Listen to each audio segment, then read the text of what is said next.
இன்னார் துணையில் வானதி சேரன் அண்ணாவோட கல்யாணத்துக்கு பீகார் போகிறேன் அப்படின்னு சொல்லிட்டு டாக்டர்கிட்ட சொல்கிறாங்க. அதை கேட்டு டாக்டர், என்ன வானதி சொல்கிறீங்க, ரொம்ப நெருங்கின சொந்தக்காரங்களா அப்படின்னு கேட்குறாரு. இல்லைங்க, பாண்டி இருக்கா அப்படி இல்லை, அவரோட அண்ணனுக்கு பீகாரில் பொண்ணு பார்த்துருக்காங்க, அதனால நான் அங்கே போகிறேன் டாக்டர் அப்படின்னு சொல்கிறாங்க. இதை கேட்ட டாக்டர், பீகார் போகிறீங்களா அப்படின்றாங்க. ஆமாம் டாக்டர், நீங்கள் பீகார்லாம் போயிருக்கீங்களா? நான் இங்கே இருக்க ஊட்டி கொடைக்கானல் கூட போனதில்லை டாக்டர் அப்படின்னு சொல்கிறாங்க. அப்படியும் போயிட்டு வரக்கு ஒரு 5 to 6 நாள் ஆகிரும் டாக்டர் அப்படின்னு சொல்கிறாங்க வானதி. இதை கேட்ட, அப்போது கடையை யார் பார்த்துக்குவாங்க வானதி அப்படின்னு கேட்குறாங்க.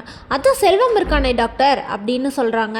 அதுக்கு செல்வம் உடனே, அக்கா என்னாலையெல்லாம் 6 நாள் ஒரே ஆளால் பார்த்துக்க முடியாது, சாப்பாட்டுக்கு பிரேக்குக்கெல்லாம் என்னால் போக முடியாதுக்கா, என்னக்கா சொல்கிறீங்க நீங்கள் அப்படின்னு சொல்கிறாங்க. டேய் போயிட்டு வந்துடுவேண்டா, நான் ஓனரா நீ ஓனரா, லீவ் போடுறதை பற்றி நீ பேசுகிற அப்படின்னு சொல்கிறாங்க வானதி. இதை கேட்ட டாக்டர், நான் சொல்கிறேன்னு தப்பாக நினச்சிக்காதீங்க, இப்போ தான் பிஸ்னஸ் ஆரம்பித்து இன்னும் 1 month கூட ஆகலை, அதுக்குள்ளே 6 days லீவுனா, அதுவும் என்கேஜ்மெண்ட்டுக்கு ஒரு 6 days, அப்புறம் கல்யாணத்துக்கு ஒரு 6 daysனா அதுலேயே மாதத்தில் பாதி நாள் போகிற மாதிரி இருக்கே. நீங்கள் எதுக்கும் யோசித்து முடிவு பண்ணுங்கள். பிஸ்னஸ் நல்லா தான் போகிற மாதிரி இருக்கும், ஆனால் கொஞ்சம் நம்ம கவனிக்காமல் விட்டோன்னு வைங்களேன், அது அவ்வளோதான் அப்படின்னு சொல்கிறாரு. இல்லை டாக்டர், செல்வம் இருக்கான்ல அப்படின்னு சொல்கிறாங்க. வானதி, நான் ஒரு ஸ்டோரி சொல்லவா? அது எங்கள் அப்பாவும் இப்படி தான் பிஸ்னஸை அவரோட தம்பிக்கிட்ட கொடுத்துட்டு 1 மாதம் ஒரு தவிர்க்க முடியாத சூழ்நிலையினால் வேற ஒரு வேலையை பார்க்க போயிட்டார். ஆனால் அவர் திரும்பி வந்து பார்க்கும்போது திருப்பி அந்த கடையை அவரால் அந்த லாஸ்லேருந்து கொண்டு வரவே முடியல. நான் உங்களை பயமுறுத்துறதுக்காக சொல்லலை, பிஸ்னஸ் ஸ்டார்ட் ஆனோடனே நல்ல முறையாக போகுதுன்னு சொல்லிட்டு நம்ம ஜாலியாக இருந்தோம்னா பிஸ்னஸ் ஒரேடியாக படுத்துரும். இருந்தாலும் அது என்னோட ஒப்பீனியன், நீங்கள் உங்களுக்கு என்ன தோணுதோ அதை பண்ணுங்க வானதி அப்படின்னு சொல்லிடுறாங்க. கேட்ட செல்வம், என்ன டாக்டர், என்னை நம்பி விட்டுட்டு போனால் கடை போயிடும்னு சொல்கிறீங்களா? அப்போ அந்தளவுக்கு மோசமாலாம் நான் வியாபாரம் பண்ண மாட்டேன் அப்படின்னு சொல்கிறாரு செல்வம். அதை கேட்ட டாக்டர், அப்படி சொல்லல செல்வம், பிஸ்னஸ்னால் அந்த முதலாளி அந்த இடத்துல இருக்கிறது தான் நல்லது அப்படின்னு சொல்கிறாரு.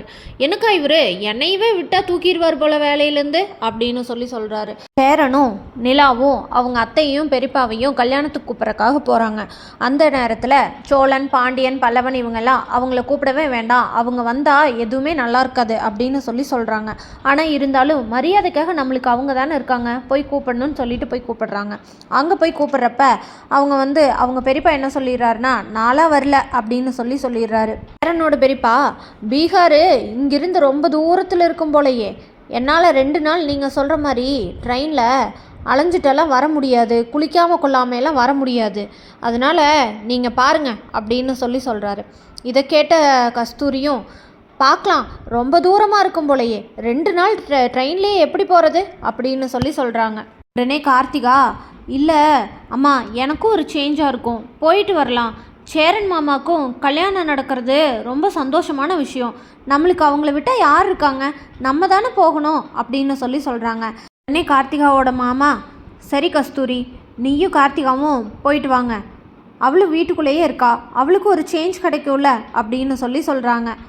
கார்த்திகாவுக்கும் வானதிக்கும் எக்ஸ்ட்ரா டிக்கெட் போட்டு கார்த்திகாவோட அம்மா கஸ்தூரியும் கூட கூட்டிகிட்டு போகிறாங்க. கார்த்திகாவை பார்த்தோன்னே பாண்டியனும் பல்லவனும், உங்களை கூட்டிகிட்டு போகிறதெல்லாம் தேவையில்லாத வேலை, அண்ணனுக்கே இப்போ தான் சந்தா கூட ஒரு வழியாக கல்யாணம் பேசி முடிக்கிறோம், இந்த நேரத்தில் கார்த்திகாவை கூட்டிகிட்டு போகிறது சரியாக இருக்குமா என்ன அப்படின்னு பேசுகிறாங்க. கார்த்திகா வர்றதுனால சேரனோட கல்யாணத்தில் என்ன நடக்கும்னு தெரிஞ்சுக்க நம்ம சேனலை மறக்காமல் லைக், ஷேர் அண்ட் சப்ஸ்கிரைப் பண்ணிக்கோங்க.